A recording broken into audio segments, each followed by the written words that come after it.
Hey, good evening, and welcome to another unit in world history. And this week we're going to look at the African empires. If I'm honest with you, this is probably one of those areas of world history that does not get enough attention placed to it because many people get into the medieval ages, the Middle Ages, and then it leads to the Renaissance, Reformation. You got all these things happening, and that we failed to forget that the world was growing not just in Europe, but throughout the world. And we need to spend some time kind of looking at the development of Africa. And the African continent will really be a major player in world events, and also especially when it comes to power and civilization. And in thinking about this, I remember when I was younger, and whenever I would get in trouble or do something wrong, my parents would say, "I'm going to send you to Timbuktu." I know that might be a dated reference, but it also finds its way in the cartoon movie The Aristocrats, in which there is a scene in which there is a luggage, piece of luggage that has Timbuktu on it, and I guess the mean guy captures everybody and puts them in that luggage to send them to Timbuktu. But Timbuktu has always been this place that is um, mythological and interesting and has some unique history. And it kind of comes into the beginning of Africa and what we're talking about today.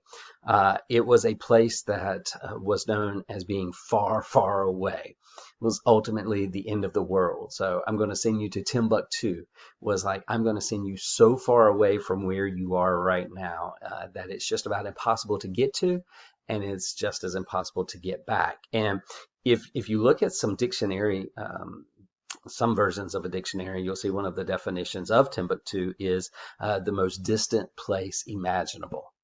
That when you're thinking about the world, I know we think, oh my gosh, like Australia, New Zealand are like way over there, but the concept of trying to get to Timbuktu is so difficult, and not just through history, but even in today's society. However, it was a wealthy city. It was a trading port of salt and gold, and especially the Europeans who were exploring wanted to get to Timbuktu because they knew that if they could find Timbuktu, they would find gold and salt and basically wealth and power.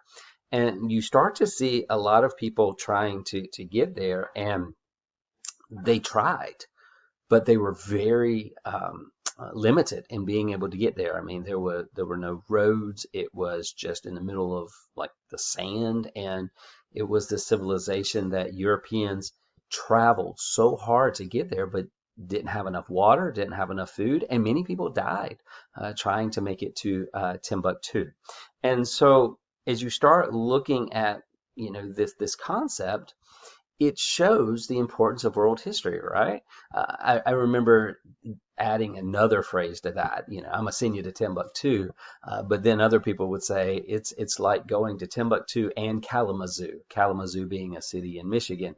These odd, quirky, unique places that have a unique place in history. And so, as you study today, you're going to learn about Timbuktu, but you're also going to learn about the Lion King. And no, it's not Disney once again, the Lion King, but one of the first founders of a kingdom, an African kingdom, which will pave the way for Mansa Musa to get involved as well. For your assignment this week, you're continuing to work on your research projects, and you've got some videos, but you're going to be completing an exercise. And you can find the exercise right here. When you click on this, it talks about the richest man in the world. And remember, just like Timbuktu was vastly wealthy, so we explore this individual. And as we do this, looking that he is going to be, a leader of the Mali Empire, where Lion King basically established this. And we start to see kind of how he comes about, and also how his legacy is seen even to this day. So we want to ask the question and then answer it. Was Mansa Musa the richest person ever?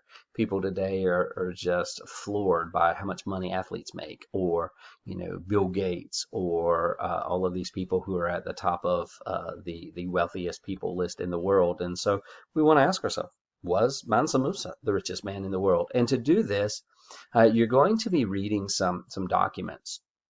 And the document A is basically a blog that appears in the Huffington Post. Now, you got to think about the source, right? You have to kind of understand how things go, but this is a pretty good source that's going to, and notice it was written in 2012, so it's pretty recent compared to some of the other documents we look at.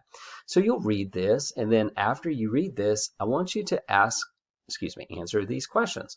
Now, please note, you'll want to do this like in a Google Doc, a Word doc, or something of that nature. You can actually, however you want to do it, but you want to do like document A, blog post, and then question number 1, answer the questions. Now notice this one has several questions, so you want to make sure you answer each one of the questions within the question.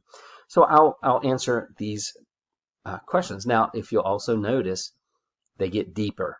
This is basic, right? Who created the blog post? Who wrote it? When? And why do you think it was written? What was the purpose of it? And then notice we start reading and we find the main point of the post. And then we get even deeper evidence. Point out specific evidence. What does the article say that specifically addresses the reasoning behind what they're saying? And then you get to number 4. You can talk about, is it trustworthy? Think about your source. Think about what you're reading, when it was written. Once again, we're learning how to adequately evaluate sources. Very helpful for our research projects as well. And then you'll come to the second document. Once again, here's a little intro to the second document. Now, you might be saying, wait a second. I don't see a document. A document doesn't always have to be words. It can be an image. It can be a graph. And so we start to look at this right here, and we'll do the same thing. We'll start answering these questions as we go. And then finally, we have document C, which is here and gives you some introduction. And then you're going to come down. Here's some vocabulary if you're having a hard time with some of the words that are there. And you're going to answer those questions. So that is your assignment for this particular week for this. Just make sure that you provide detail in justifying your answers. Now, do you have to provide detail in who's the source? No.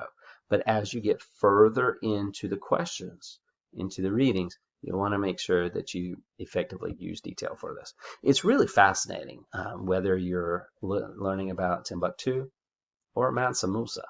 And just finding all of the intrigue, all of the things that occurred during these African empires, it makes for an interesting study.